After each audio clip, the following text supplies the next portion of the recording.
Welcome to the Forgotten Hollow Writing Retreat, where all of your distractions can be forgotten.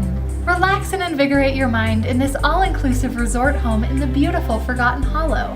Find creative inspiration in our sprawling gardens and beautiful mountain views. You will be staying in Stroud Manor, a beautiful mansion which has sat atop the hills of Forgotten Hollow since the 1600s and is definitely not haunted.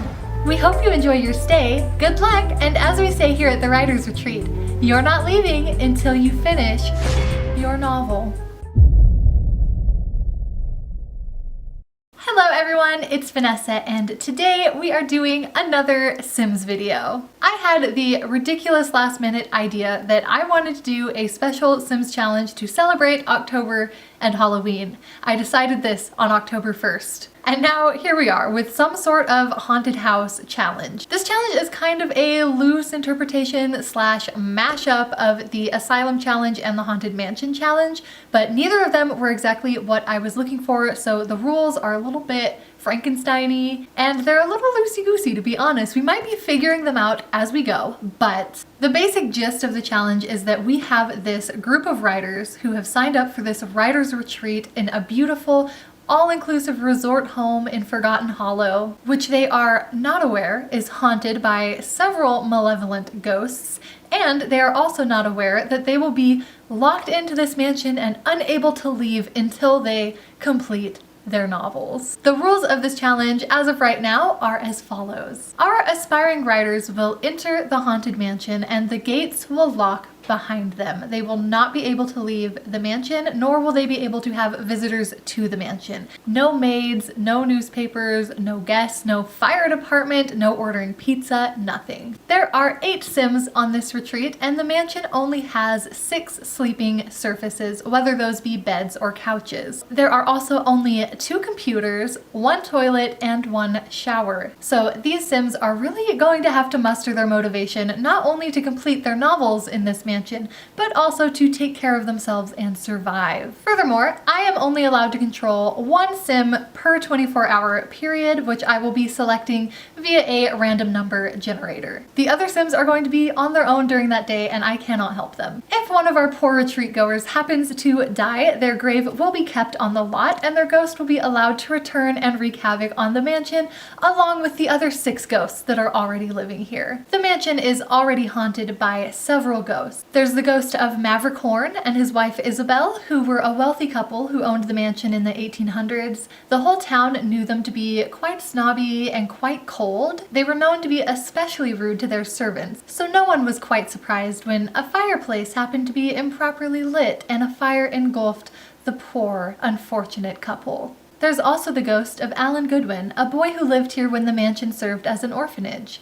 Alan was known to be a gloomy little boy and often liked to wander off on his own, until one day when he wandered down to the pond without supervision and drowned. The mansion is also said to be haunted by the ghost of one Marilyn Holmes, a wealthy woman in the 1930s looking forward to her upcoming marriage. Well, she was looking forward to it, that is, until she died of anger on her wedding day after discovering her husband-to-be having an affair with the maid. The mansion is also haunted by a mischievous poltergeist known only as Lester the Jester. No one knows where this poltergeist came from for sure, but there are stories of a man laughing himself to death in the mansion after performing a particularly gruesome practical joke. The last ghost that these writers will find wandering the halls is that of Winnie Wilkins. Her children tried to tell her that the lighting in the apartment was different now that they'd switched away from gas lamps, but Winnie never could quite get the hang of that newfangled electricity. I'm considering adding in an additional challenge that if a ghost spooks a Sim,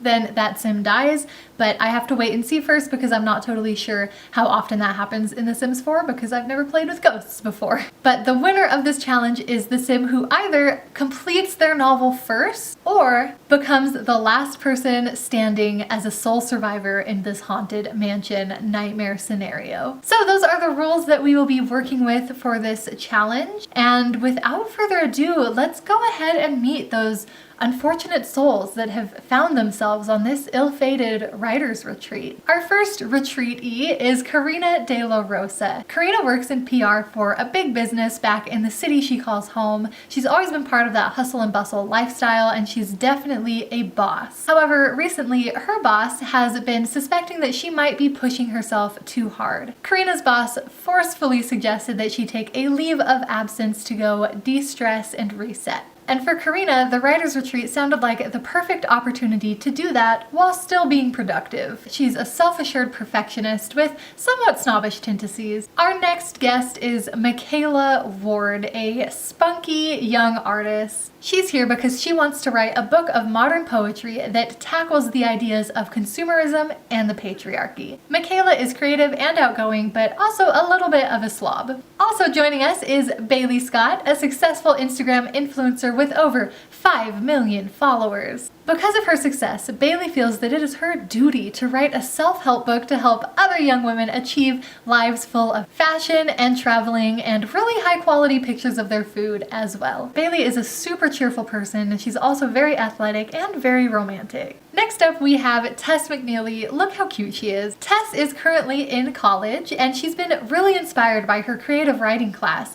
and has discovered that she wants to write a fantasy novel. And Tess is a loner who is also a clumsy bookworm. And then for the men who have joined us on this writing retreat, we have Vaughn Burton, who is a professor of philosophy at a university and is here because he is hoping to write new research on paranormal activity. He's heard that this mansion might be a little bit haunted, so he just wants to check it out and see what it's all about. Vaughn is a bit of a bookworm, as any college professor should be, but he's also a genius and he has a lot of ambition. Next up, we have Brad Meza, and to be honest, Brad is kind of mostly here to support his girlfriend Bailey, and because he didn't want to be apart from her for that long. Brad loves Bailey, possibly more than he loves going to the gym, and Bailey has taught him so much about the concept of toxic masculinity, so Brad figures while he's here, maybe he'll even write that romance novel he's been thinking about writing, because guys can write romance novels too, right? Brad is a bit of a bro, he's very athletic, and of course he's a bit gluttonous because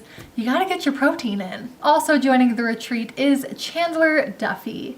Chandler needs a little bit of direction in his life. When he's not working at his small town's gas station, he spends most of his time in his room, aka his mother's garage, playing video games and probably getting high. But he thinks that he actually has a well of unlocked creativity within him and that he could write the most amazing books in the world if he could only focus. So he is here on this writer's retreat to unlock his full potential as a person. Even though Chandler is a little bit lazy, he's also an outgoing goofball. Finally, our last author here is Gage Bain. I gave him the last name Bain because he reminds me of Magnus Bain. Look how emo he is. I love him. Gage is kind of gloomy and melancholy, but like most emo kids, he is also a hopeless romantic. Unfortunately, Gage is also a kleptomaniac, and he is here on this writer's retreat because after being caught shoplifting, the judge gave him the choice of coming here or going to jail, and Gage chose here. He figures he can find something to write. Figures he probably needs to find a creative outlet for all his feelings anyway. All right, and that is our group of writers. You see them there. They are about to enter the mansion. I hope that you all enjoyed meeting not only the ghosts that will be haunting this mansion, but also the Sims who will be braving them, trying to survive, and trying to achieve their dreams. I am so excited to get started on this Halloween Sims challenge. I hope that it sounds fun to you. Let me know in the comments which of these Sims you think that you are rooting for so far,